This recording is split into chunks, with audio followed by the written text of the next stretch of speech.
And I attend East Kenwood High School. And I'm Raqhelle from Brooks. I attend City High. We're both juniors. I've been in the program for 6+ years now. And this will be my 4th year being in the mentoring program at Baxter Community Center. It's called Mizzi Maji mentoring program. Mizzi meaning root and Maji water. Okay, so can we have everyone stand up, please? Typically when we meet at the mentoring program, we meet on Monday nights, and we usually have one student in the program stand in front of pledges that we say at the beginning of our program. So here's our mission statement. It's usually the student will say a line and then you will repeat after the student. So we are urban youth. We are urban youth. Moving forward. Moving forward. Non-stop. Non-stop. Living every day to its full potential. Living every day to its full potential. We are urban youth. We are urban youth. Caring for our community. Caring for our community. Going somewhere. Going somewhere. Giving back. Giving back. Educated. Educated. Determined. Encouraged. And mature. Showing respect for ourselves as well as others. Showing respect for ourselves as well as others. We are urban youth. We are urban youth In the Mizzi Maji mentoring program. in the Mizzi Maji mentoring program. We are urban youth. We are urban youth. Living every day. Living every day. Living every day non-violently with pride. Living every day non-violently with pride. Okay, so like I said before, I'm sorry, you guys can have it. Like I mentioned before, we meet at Baxter every Monday, and we typically do things. Sometimes we have different things that we do every meeting, but usually a meeting will look like we'll meet and students will have time to do an activity. We'll either be decorating bags for kids' food basket or going over SAT, ACT words just to expand our vocabulary. Where it says team building, usually we'll have a couple students getting things together for all of us to have dinner, and then we do our pledges, and if Ms. Sharon has any announcements, then we'll go over that. So the director of the program is Sharon. She's very adamant about good grades, and last year she started a grade store where you can turn in your grades and get Monopoly money, and she gets used and new items so you can shop in the store with your money. And every kid looks forward to that because they get to use their grades for something great. The Creative Youth Center also offers tutoring Tuesdays and Thursdays for the mentoring program. So this year was our actual first year with doing our Live History Museum held at Baxter.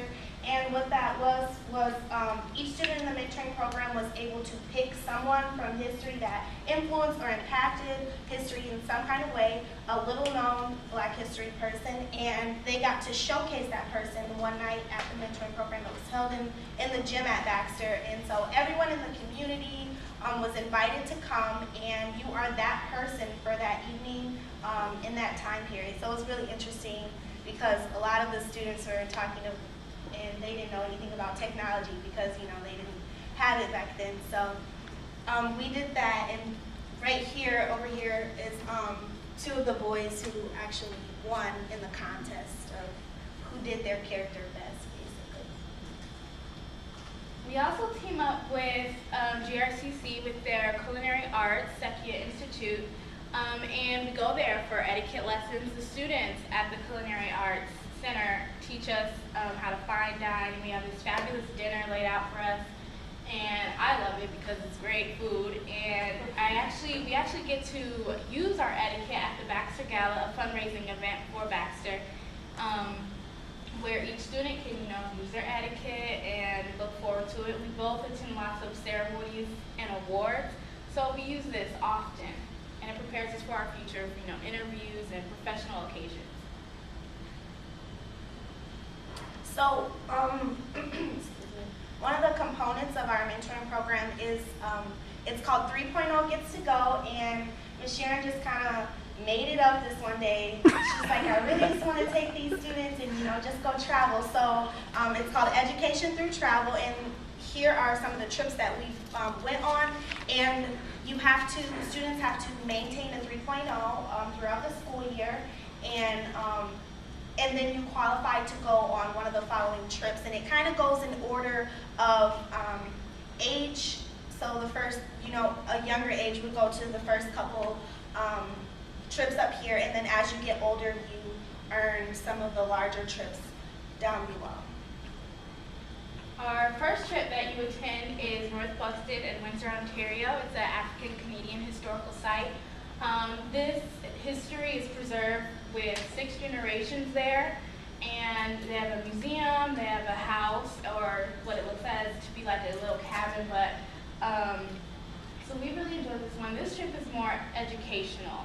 You get to learn Canadian history. This is where the slaves had escaped from America to Canada and started their own town, and yes. And then the next trip was to Toronto, which it was kind of like a road trip. We took our 10-passenger van, and all the students kind of gathered in there. We gathered up snacks, and we drove up to Toronto. And this trip was more so for the experience of the students that are in the mentoring program. Get to have that experience with being in a larger city that they're not used to, but they hear a lot about on TV. So the first day that we get there, we just take in the whole city. We go and we get on a city cart, which a lot of the students have not been on before, which was my first time being on it and even hearing about it. So as you guys know, Toronto is a really diverse city. And so when you get on that city cart, you hear all these different kinds of languages around you, and so students are able to see the different diversities and hear things that they're not used to, see people that they're not used to seeing. And we also take a trip to, in Toronto they have Chinatown, so we walk around Chinatown and just kind of take in some different things about how they sell in the market. And then on the second day of the trip, we take a ferry boat over to the Toronto Islands, which the ferry boat was also a really good experience because I had never been on the ferry boat before. And so we go over to Toronto Islands, and some of the pictures, we rode these little quad bikes around the islands, and the islands are beautiful, so we got a chance to take those in. And so the Toronto trip is just mainly about the experience and mainly just going somewhere that you've never been and experiencing, being around people that you're not used to. And one of the things that I learned from the Toronto trip was when we first get there, we learned a lot about exchanging our US dollars for Canadian dollars, and we learned a lot about currency and how that kind of takes place when you're traveling. So. And students in the program are able to return as like peer advisors. So I was one of the very first of the group to attend North Buxton, where really, like Kessia said, Ms. Sharon just got all this money together. She set it all up, and we just went on the road trip. And so my big trip, or hers, she can go first. So this was actually, this trip took place in this July, and it was one of the bigger trips that I went on being in the mentoring program. And this trip was an East Coast trip. We went to Washington, D.C., Virginia, New York, and New Jersey.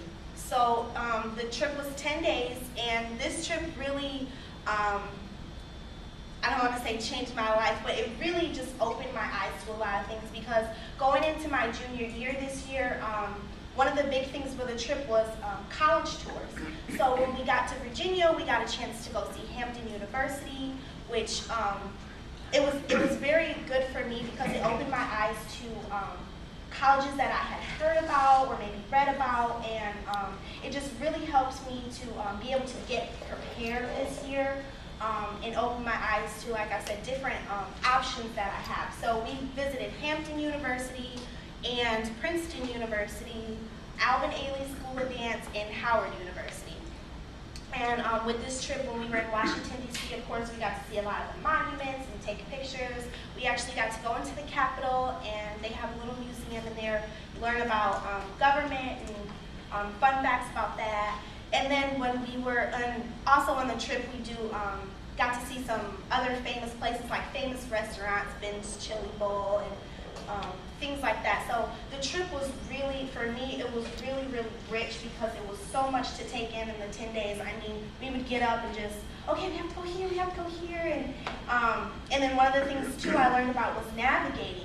I'm so used to getting myself around Grand Rapids and knowing how to get myself around. And so when you go to a different city, like Washington, D.C. has a lot of one-way streets, so it's kind of confusing when you first get there to be able to drive around. And then, of course, when we got to the big city in New York, we did a lot of walking. So we really learned how to adapt to different environments and learn how to get yourself around. So. In 2011, I attended the trip to South Africa. We hopped on a plane 16 hours from Atlanta to South Africa, and it was just a wonderful trip. You got to step away from, the stereotypes that you see on TV about Africa as a whole being starving or kids with flies flying around their faces. So I already went into Africa knowing that I shouldn't have that mindset. So it just proved to me that, yeah, Africa is not like that, not all of Africa. So some of these pictures, we visited so many places. In the middle picture, we visited a daycare. We got to interact and see how the kids at a young age learn. And here we visited Kruger National Park. We got thousands of pictures of giraffes and elephants and all these different types of animals living on their own instead of, caged in a zoo. We got to try fabulous food, and it was just awesome. I tried everything, or tried almost to try everything, because it was so much that we were eating every day. But we also visited a high school and got to debate with the kids there about HIV and AIDS. So it was just so much. Like these 10 days that we stayed there, everything from the plane ride, being on a bigger plane. Some of the kids, it was their first time, and being on the plane for 16 hours. You might not like to ride on a plane anymore, but I really enjoyed this trip. It's such a learning experience. We did so much, and yeah, just being able to connect with all the kids and become better friends. And when I came back from Africa, I started my own organization, which I will explain later. So these influences, basically, me and Raqhelle have been a part of the mentoring program for some years now. So we're some of the older kids in our mentoring program. And so by us taking these trips and just seeing different parts of the United States and the world that we weren't used to, it really influenced us to come back to Grand Rapids and be more a part and be more of an effective part in our community and try to do things that can be role models to younger children, or just to be an effective citizen in our community. So it has influenced us to do things with our mentoring program, and like Raqhelle said, she started her own organization, and so these after-school programs, I can't speak for all of them, but I know specifically for this program, the Mizzi Maji mentoring program, has truly, truly affected us in such a way that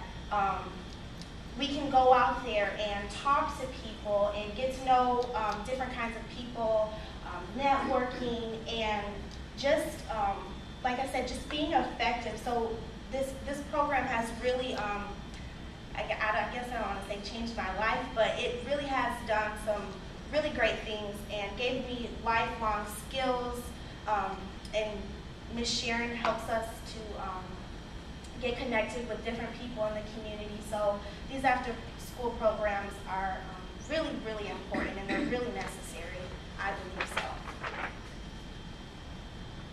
So my organization, Hope Hugs and Tie-Dye, returned from South Africa, and I wanted to do something great for my community.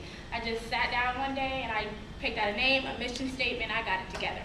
So my organization, Tie-Dye Shirts for Kids with Life-Limiting Diseases, I currently donate them to Gilda's Club Grand Rapids, which is a cancer support organization. I involve urban community youth to tie-dye and package the shirts each year. I do about 2 sessions per year, and I fundraise by my other company that I started, Infinite Possibilities, which are handmade hair accessories for women and girls.